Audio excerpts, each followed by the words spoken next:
살펴보는 영적 질문은 하나님께서 모세에게 하신 질문으로 내 손에 있는 것이 무엇이냐라는 것입니다. 하나님은 이 질문을 하심으로 모세를 부르셨고 그를 이스라엘 백성에게 보내셨습니다. 우리는 여기서 하나님이 우리에게 주시는 메시지를 발견하게 됩니다. 첫 번째 메시지는 하나님께서 우리 각자를 부르신다는 사실입니다. 하나님께서 내 이름을 아시고 나의 형편과 나의 여건과 나의 은사를 알고 계십니다. 하나님께서 모세에게 내 손에 있는 것이 무엇이냐라는 질문을 던지신 때는 모세가 40년간 애굽에서 훈련을 받고 왕궁의 부와 귀를 풍족하게 누리던 때가 아니었습니다. 그가 이집트 사람을 죽인 살인자로 전락하고 동족에게 냉대를 받아 미디안 광야로 도망쳐서 모든 꿈과 소망을 광야에 묻어버리고 살던 그때, 바로 그때에 하나님께서 모세를 만나 주셨습니다. 사랑하는 여러분, 우리는 정작 기도하다가 하거나 금식 기도를 하고 새벽 기도를 하고 예배할 때 특별한 일을 통하여 하나님이 우리를 만나 주십니다. 하지만 하나님은 평범한 일상 속에서도 우리를 부르고 계시다는 것이죠. 하나님이 모세를 만나신 산의 이름이 호렙산입니다. 호렙이라는 말은 황폐하다, 적막하다 또는 사막이라는 뜻을 담고 있습니다. 사막 같은 인생 또는 황폐한 가정이나 생업이나 삶의 현장 등 그 어디든 내가 서 있는 그곳에 하나님이 임재하시면 그것은 거룩한 땅이 된다는 것입니다. 그것은 하나님의 산이 되었다는 것입니다. 하나님이 모세를 만나주신 곳 떨기나무 불꽃 가운데였습니다. 당시 호렙산 같은 곳이나 광야에는 떨기나무가 불이 붙는 일이 흔했습니다. 그 땅이 너무 메말랐기 때문에 조그만 바람이 불면은 가지와 가지에 서로 부딪혀서 불꽃이 내어 떨기나무가 불타는 경우가 많았다는 것입니다. 그런데 그날은 신기하게도 떨기나무에 불이 붙었는데 그 떨기나무가 타서 재가 되지 않았다는 것이죠. 계속 불이 타고 있었습니다.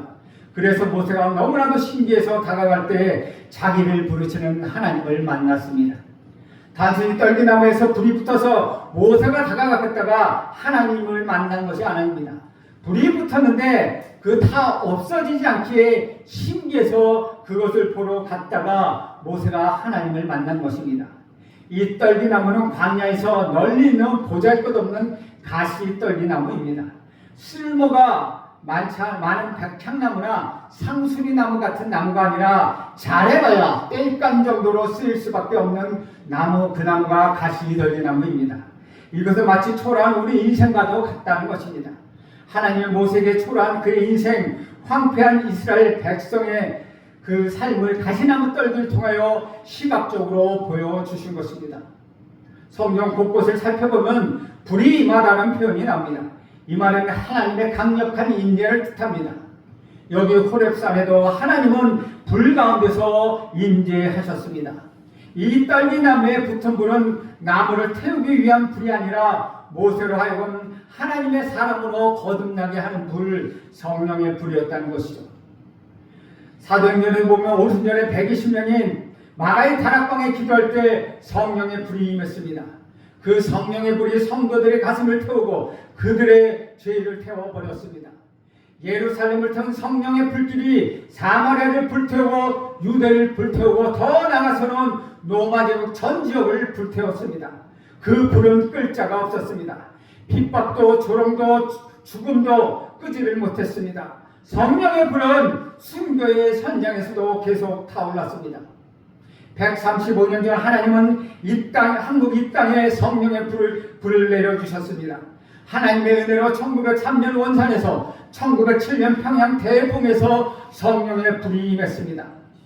일제차나 6.25 한국전쟁 등 6.25 동남과 같은 역사의 소용돌이 속에서 성령의 불은 함께 임하였습니다. 하나님이 사용하시면 보잘것없는 저와 여러분의 인생 가운데서 성령의 불이 임할 것입니다. 성령의 불이 임하기만 한다면 성교의 역사, 복음의 역사가 곳곳에서 일어납니다. 그뿐만 아니라 성령의 불은 그렇게 역사적 사건을 통해서 일어나지만 매일매일 저와 여러분의 삶 가운데서도 계속 임한다는 것입니다. 잘난 것이 없고 내세운 것이 없는 저와 여러분을 하나님이 찾아오셔서 이름을 불러주셨습니다. 태초부터 우리를 택하시고 사랑하시고 품어주시고 이제까지 인도해 주셨습니다. 지금까지 살아오는 중에 기쁜 일도 있고 후회한 일도 있었습니다. 그것조차 다 하나님이 실수 없이 우리를 인도해 주신 것입니다. 모든 것이 다 하나님의 은혜입니다. 두 번째 발견하는 메시지는 하나님이 우리를 부르신 데는 목적과 이유가 있다는 것입니다. 하나님께서 우리를 예배자로 부르셨다는 사실입니다. 하나님이 모세를 부르시면서 가장 먼저 요구한 것이 무엇입니까? 내가 선 것은 거룩한 땅이니 내 발에서 실을 벗으라 라고 말씀하십니다. 모세가 서 있는 땅은 원래 거룩한 땅이 아니었습니다. 거룩하신 하나님이 임재하시니 그것이 거룩한 땅이 되었습니다. 하나님이 임재하시 아니하실 때는 그것은 거룩한 땅이 아니었습니다. 하나님이 임재하시니 비로소 그것이 거룩한 땅이 되었습니다. 그런데 여기서 실을 벗으란 말은 무슨 뜻입니까? 그 당시에는 샌들인데 신발이 없이 지내며 광야의 돛에 걸려 찢어지거나 상처가 날 수가 있습니다. 또 가시에 찔릴 수도 있고 뱀과 전갈에 물릴 수도 있습니다. 발이 상처투성이가 되고 맙니다. 결국 실을 벗으라는 말은 너의 주도권과 너의 경험과 너의 생각과 너의 지식과 내가 가지고 있는 모든 것을 다 내려놓으라고 말씀하시는 의미입니다. 실을 벗는 것은 곧 나를 버리고 나를 부인하는 행위입니다. 하나님을 주인으로 모시는 것입니다. 더 이상 내가 주인이 아니라 하나님이 나의 주인이라고 고백하는 것입니다. 이처럼 하나님은 실을 벗으라고 하는 그 자리에서 저와 여러분을 부르고 계십니다. 그렇다면 거룩하지 않은 우리가 어떻게 하면 거룩해질 수가 있습니까? 거룩하신 하나님을 만날 때 그것이 가능하다는 것입니다. 그런데 거룩하신 하나님을 만나는 자리가 바로 예배의 자리입니다. 하나님은 우리를 예배자로 부르셨습니다. 우리가 거룩해지기를 원하시기 때문입니다. 따라서 우리 삶은 거룩해져야 한다는 것입니다. 세상과 구별되고 세상과 달라야 한다는 것입니다. 하나님이 저와 여러분을 부르실 목적은 저와 여러분 모든 죄와 연약함을 벗어버리고 주님이 원하시는 거룩함을 회복시키기 위한 것입니다. 그리고 우리를 거룩하게 살게 하시기 위함이라는 것입니다. 하나님은 저와 여러분을 예배자로 부르셨습니다. 나의 모든 죄와 허물과 욕심과 자아를 하나님 앞에 내려놓는다면 십자가에 베풀어주신 하나님의 사랑과 은혜 가운데로 나가 우리 자신을 드리는 것, 그것이 바로 예배입니다. 세 번째 메시지는 하나님께서 우리를 복음의 사명자로 부르셨다는 사실입니다.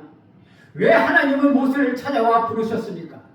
이스라엘 백성의 고통스러운 신음소리가 하나님의 귓가에 울렸기 때문입니다. 하나님은 귀가 밝으셔서 우리 작은 신음과 우리 작은 고통과 우리 작은 울부짖음을 들으십니다. 하나님은 하나님의 자녀들 애굽에서 구원하시고자 하는 놀라운 계획을 가지고 계셨습니다. 그런데 놀랍게도 스스로 그 일을 하시는 것이 아니라 모세를 부르시고 그에게 사명을 주셔서 그를 통하여서 그 역사를 이루어 가셨습니다. 사실 하나님이 능력이 부족해서 모세의 도움이 필요하셨던 것은 아닙니다. 그러나 하나님은 하나님과 함께 하나님 당신과 함께 모세가 일하기를 원하셨습니다. 그렇다면 왜 모세를 그렇게 부르셨습니까? 그러하여금 영광을 맛보는 기회를 또한 주시기 위함이라는 것이죠.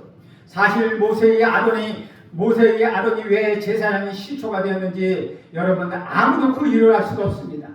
단지 모세의 형이기 때문입니다. 모세를 도와 하나님이 하라고 하는 일을 순종했기 때문에 그와 그 후손들이 대대로 제사장이 되는 영광을 누리게 되었습니다. 바로 이것이 하나님의 은혜입니다. 은혜는 설명할 수가 없습니다. 논리적으로 말할 수도 없습니다. 그냥 베풀어 주시는, 받을 가치도 없고 받을 자격도 안 되는 우리에게 그냥 베풀어 주시는 것, 그것이 은혜라는 것입니다. 하나님은 또한 왜 아브라함을 믿음의 조상으로 부르셨습니까? 왜 다른 사람이 아니라 아브라함인지 여러분 알고 계십니까?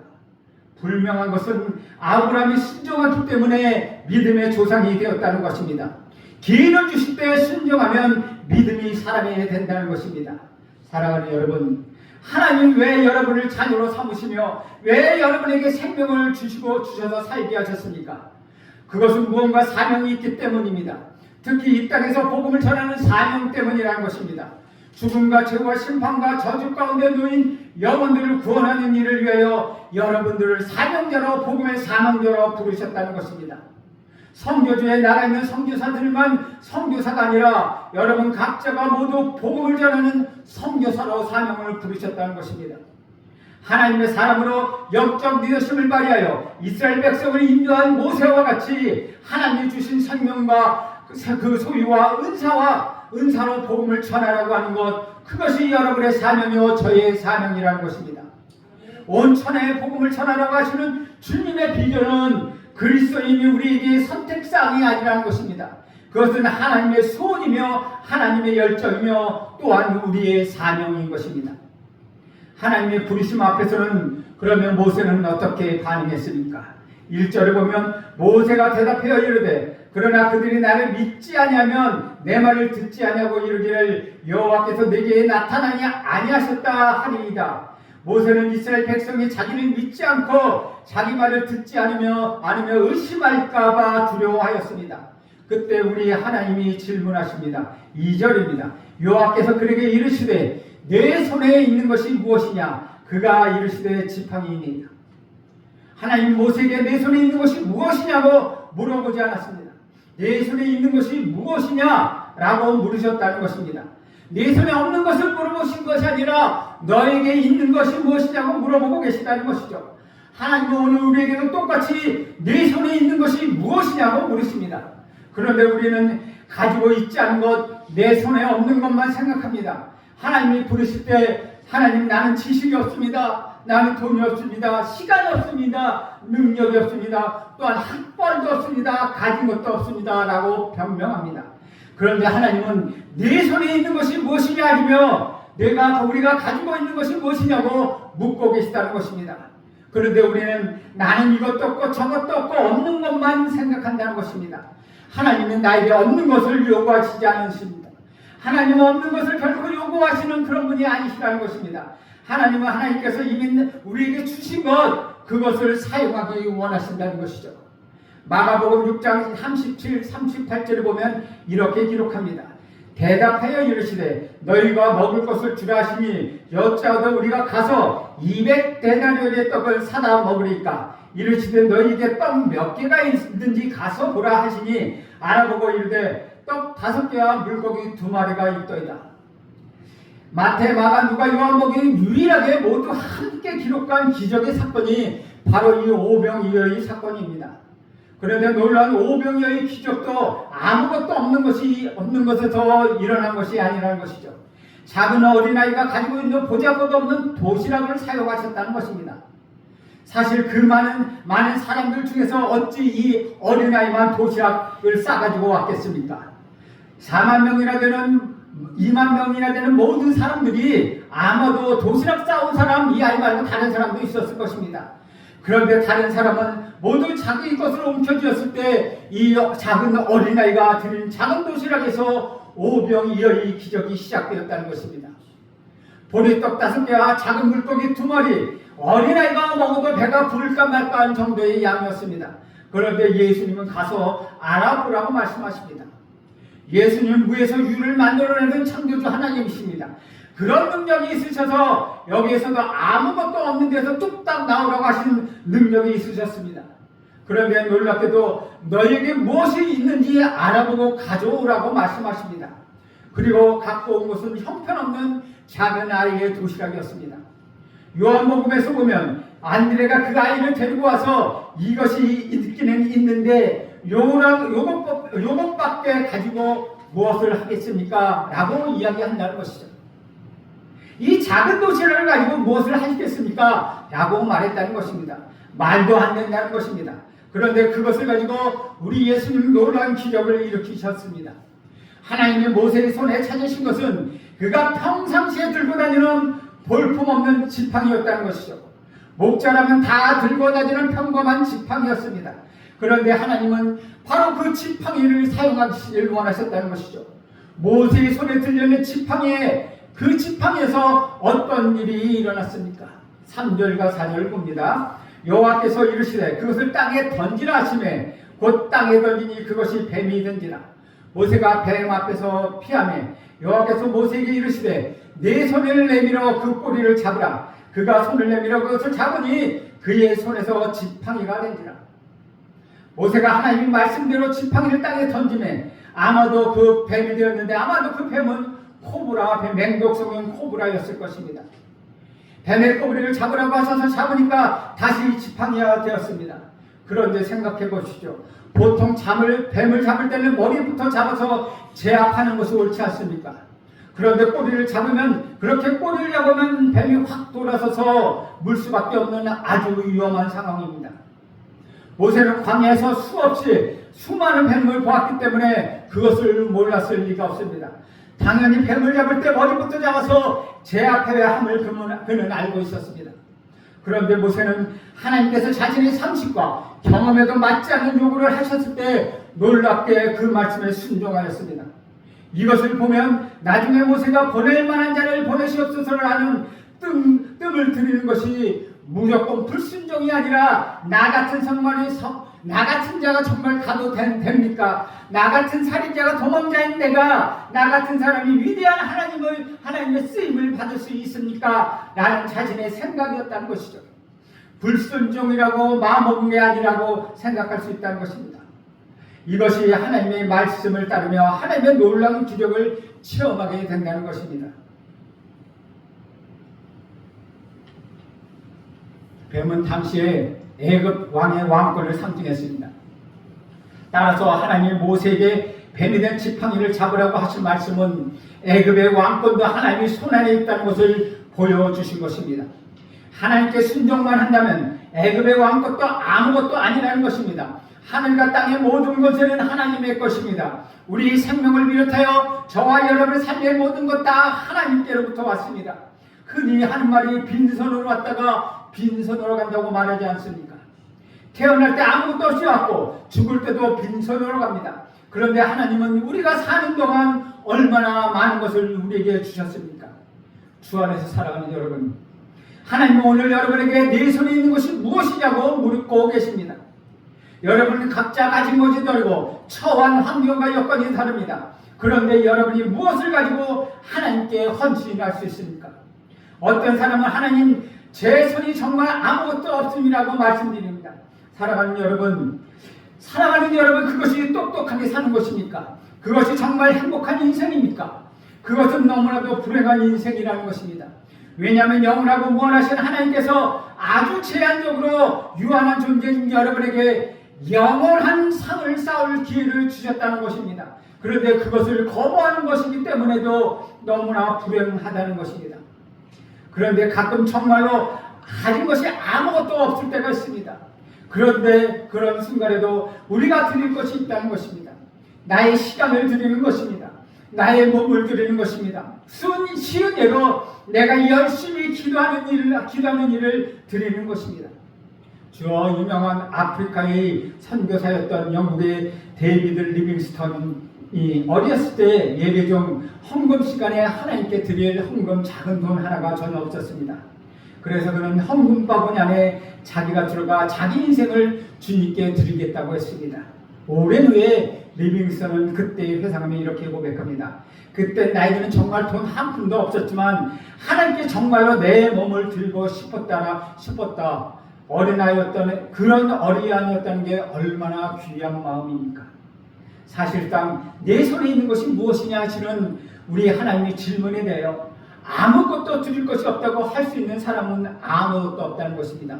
왜냐하면 우리에게는 소중한 생명이 있기 때문입니다. 오늘 4장 20절에 보면 모세가 그의 아내와 아이들을 나귀에 태우고 애굽으로 돌아가는데 모세가 하나님의 지팡이를 손에 잡았더라라고 기록하고 있습니다. 이 지팡이는 원래 누구의 지팡이입니까? 모세가 평상시에 갖고 다니던 지팡이였습니다. 그런데 어느새 이것이 하나님의 지팡이가 되었다는 것입니다. 순종하고 나아가니까 더 이상 모세의 지팡이가 아니라 하나님의 지팡이가 된 것입니다. 사랑하는 여러분, 바로 이것입니다. 우리 주님의 일은 내가 가진 것으로 하는 것이 아닙니다. 내가 가진 지식을 하나님이 사용하시면 하나님이 지식이 됩니다. 내게 있는 물질이 얼마 안 돼도 하나님께 드려 사용하게 되면 그것은 하나님의 물질이 됩니다. 내게 있는 능력을 하나님이 사용하면 놀라우신 하나님의 역사를 이루시는 능력이 되는 것입니다. 내게 있는 시간을 하나님이 사용하시면 내가 그냥 써버리는데 별로 필요 없는 일에 낭비되고 말았던 그 시간이 생명을 살리는 데 사용되는 귀한 시간이 된다는 것입니다. 주 안에 사랑하는 여러분, 지금 여러분의 손에 무엇이 있습니까? 혹시 재물이 많이 갖고 계십니까? 그 재물은 하나님이 원하십니다. 사업을 하십니까? 사업적인 능력과 물질을 하나님이 원하십니다. 어떤 분야의 전문 지식을 가지고 계십니까? 그런 직장을 다니고 계십니까? 바로 그것은 하나님이 원하시는 것입니다. 오늘 하나님이 내 손에 있는 것이 무엇이냐고 질문할 때 드릴 것이 무엇입니까? 무엇을 드리겠습니까? 하나님은 여러분에게 복음을 전하라고 생명을 주셨고 오늘도 여러분을 살게 하셨습니다. 하나님은 우리의 헌신을 통하여 영광을 받기를 원하십니다. 나 혼자 다 할 수 있는데도 하나님은 우리를 사용하시기를 너무나도 기뻐하신다는 것입니다. 여러분의 손에 무엇이 놓였든 그것이 크든 작든 그것이 강하든 약하든 귀하든 철하든 그것은 전혀 상관이 없습니다. 하나님은 세상의 모든 만물보다 훨씬 더 크신 분이시기 때문입니다. 중요한 것은 여러분이 가진 것이 무엇이든 상관없이 그것을 하나님께 드려서 하나님 손에 붙여드리냐 하는 것입니다. 그것이 중요하다는 것입니다. 보잘것없는 모세의 지팡이가 하나님의 손에 붙들렸을 때 그것으로 나일강을 치니 물이 피로 변하였고 하늘을 향하더니 우박이 내리고 땅을 치니 티끌이 이로 변하였습니다. 그 초라한 지팡이를 하나님이 붙들어 주시니 홍해를 향하여 손을 드니 바다가 갈라졌습니다. 또 반석을 치니 물이 나왔습니다. 하나님이 여러분에게 주신 모든 것이 무엇이든 하나님께 붙잡힐 때 이처럼 놀라운 하나님의 역사를 일으키는 도구가 될 수 있다는 것입니다. 하나님은 오늘 여러분의 각자에게 물으십니다. 내 손에 있는 것이 무엇이냐? 지금 여러분의 손에 있는 것이 무엇입니까? 그것이 무엇이든 그것을 주님께 드림으로 주님 손에 붙잡고가 되어 주님의 쓰임받는 고귀한 인생이 되기를 축복드립니다. 그래야 하나님이 이 모세와 함께 하신 것처럼 여러분을 복음의 사도녀로 부르신 것처럼 하나님이 여러분의 함께 하심을 일상 속에서 느끼며 사는 여러분 모두가 되기를 축원드립니다. 기도하겠습니다.